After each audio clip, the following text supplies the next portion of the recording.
দুদকে 2 trunk ভর্তি টাকা। অভিযানে জব্দ করা এই অর্থ পাঠানো হলো ট্রেজারি শাখায়।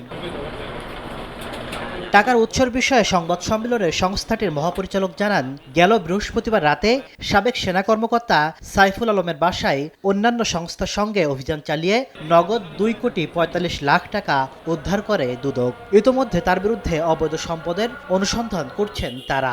লেফটেন্যান্ট জেনারেল জনাব সাইফুল আলম বিরুদ্ধে একটি অভিযোগ অনুসন্ধানাধীন ছিল। সেই অভিযোগ অনুসন্ধানকালে তার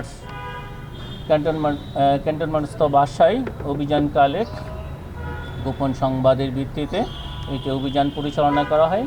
সেই অভিযানে 2,45 লক্ষ টাকারও বেশি অর্থ পাওয়া যায়। এদিন 34 কোটি টাকার অবৈধ সম্পদ অর্জনের অভিযোগে শেখ হাসিনার রাজনৈতিক উপদেষ্টা এইচ.টি. ইমামের ছেলে সাবেক এমপি তানভীর ইমাম ও তার স্ত্রী সন্তানের বিরুদ্ধে 3টি মামলা করেছে দুদক। সম্পদ অর্জন এবং দখলে রাখার অপরাধে তার বিরুদ্ধে দুর্নীতি দমন কমিশন আইন 2004 সেই সংশ্লিষ্ট ধারায় একটি মামলা রুজু হয়েছে। এছাড়া নিয়োগ জালিয়াতির ঘটনায় মামলা হয়েছে গোপালগঞ্জ বিজ্ঞান ও প্রযুক্তি বিশ্ববিদ্যালয়ের সাবেক ভিসি খন্দকার নাসিরউদ্দিন সহ 4 জনের বিরুদ্ধে। নিয়োগ সংক্রান্ত জালিয়াতি এবং ক্ষমতার অপব্যবহারের। তাসলিম তৌহিদ, সময় সংবাদ, ঢাকা।